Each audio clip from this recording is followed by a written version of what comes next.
One, two, three, four, five. Yes, indeed. My brother from another mother is about to tap in with your nephew. There he is, the one and only Jamal Bryant. What's going on, bro? Man, I am so offended that you are at the beach while I Man, am you know here what in I the had to cold. do?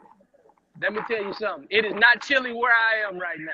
I will say that. It's definitely not chilly where I am, but I needed some of that Holy Ghost fire to warm it up just a little bit more where I am. What's going on, bro? I'm telling everybody you are vacationing with Ted Cruz while the rest of us is over here. No, I'm definitely not hanging out with Ted. My boys summons me to find some warm air for them. We've had a very, very unique 2020 and then moving into 2021. So my boy said, please, Daddy, find us some water. And so as a good father, I did my best to find them something for 2 days because we balling on a budget. Praise God. That's all we doing. Man, you doing it. I'm cheering for you. Take care of my godsons. Man, you already know it. Listen, to those of you who are unaware, you know his face is all across the world right now. The one and only Jamal Bryant is the guy who's right under me. Jamal, I wanted to really get on with you right now. Of course, I want to discuss the film, the missingpiecemovie.com. We have a Adoption Sunday coming up this Sunday. But I wanted to bring you on because during the lunchtime link up, what we do is we challenge people who want to be entrepreneurs. And I've literally seen you do business by the good book.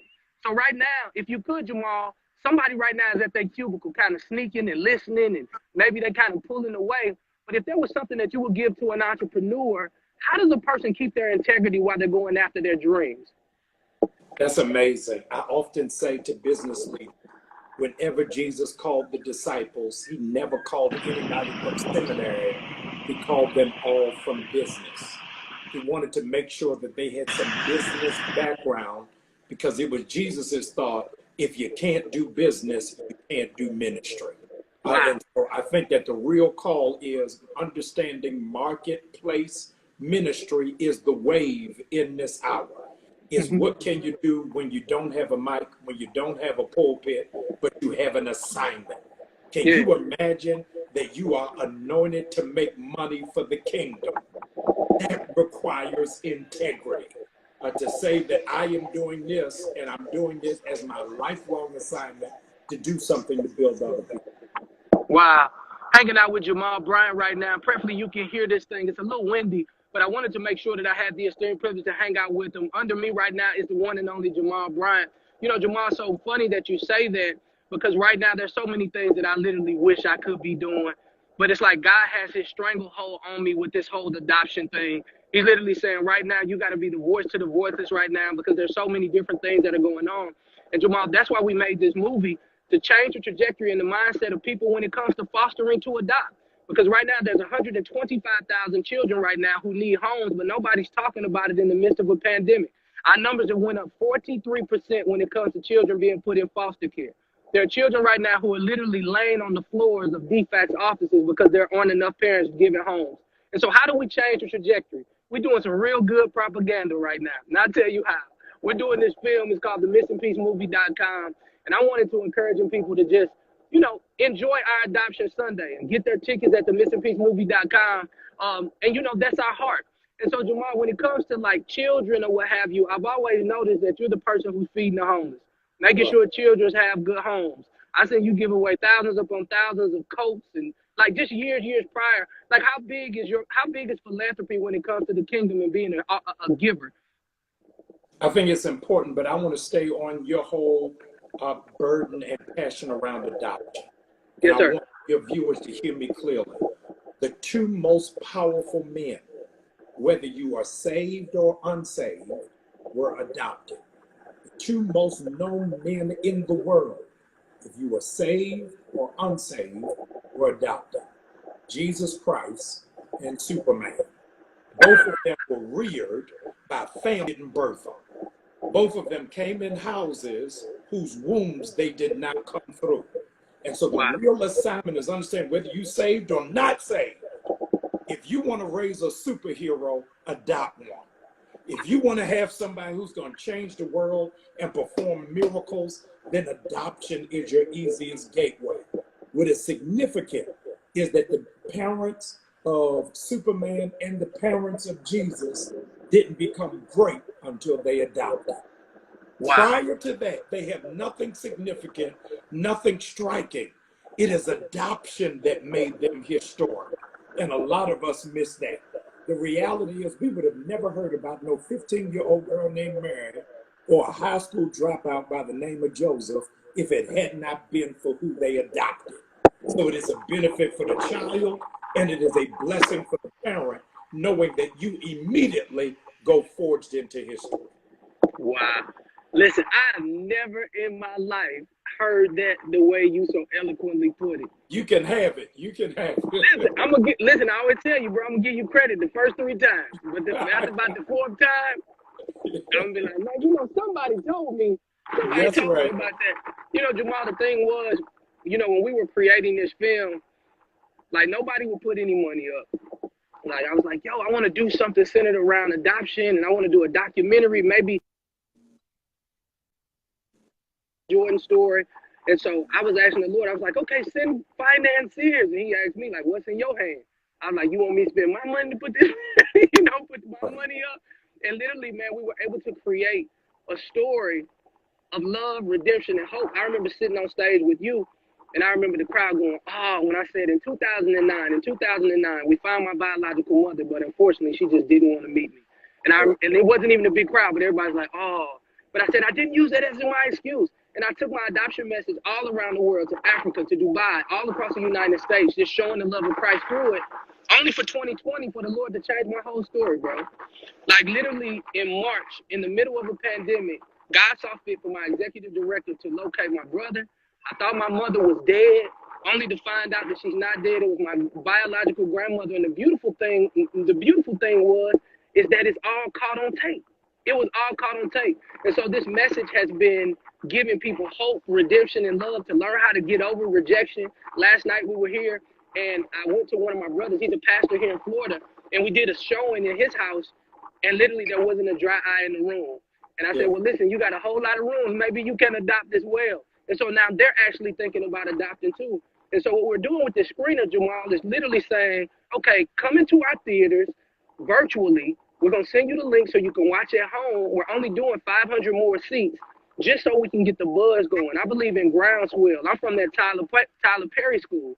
I believe that if you get your own buzz, I won't have to make Hollywood pay attention to the content that we're doing.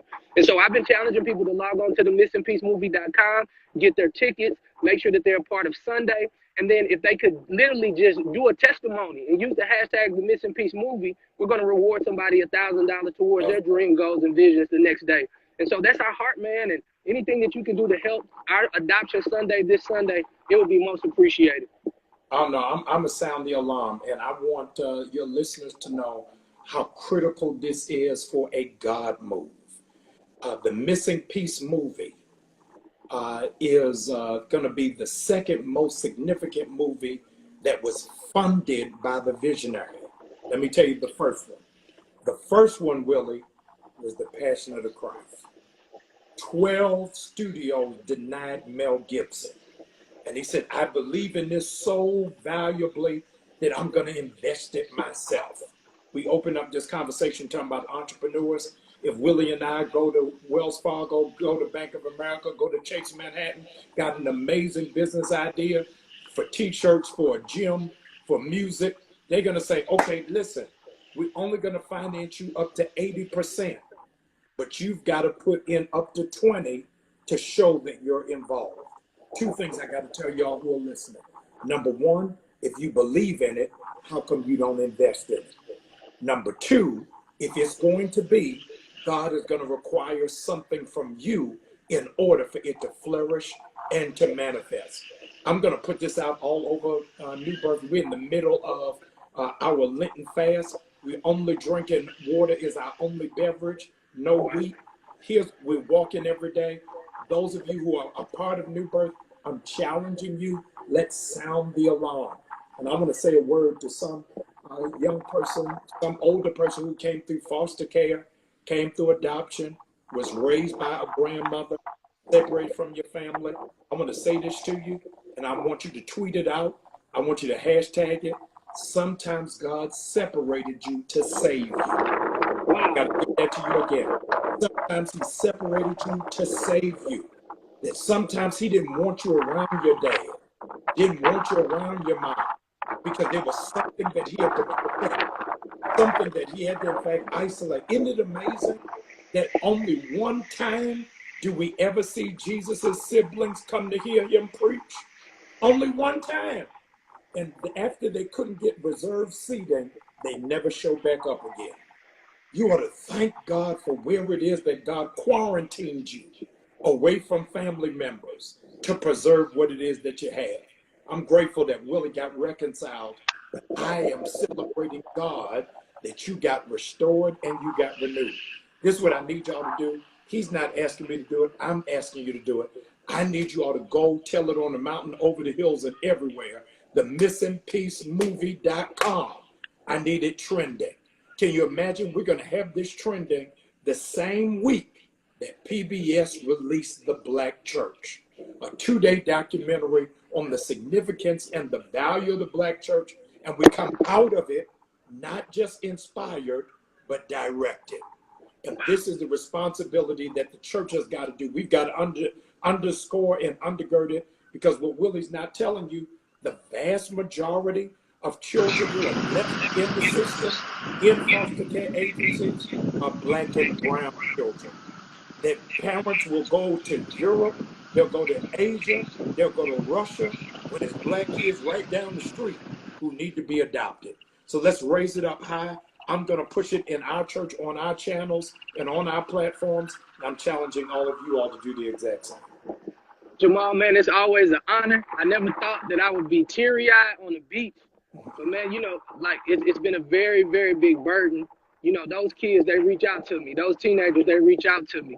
And, you know, like, they're cheering on. Like, they've lost a lot of their, fire during this pandemic.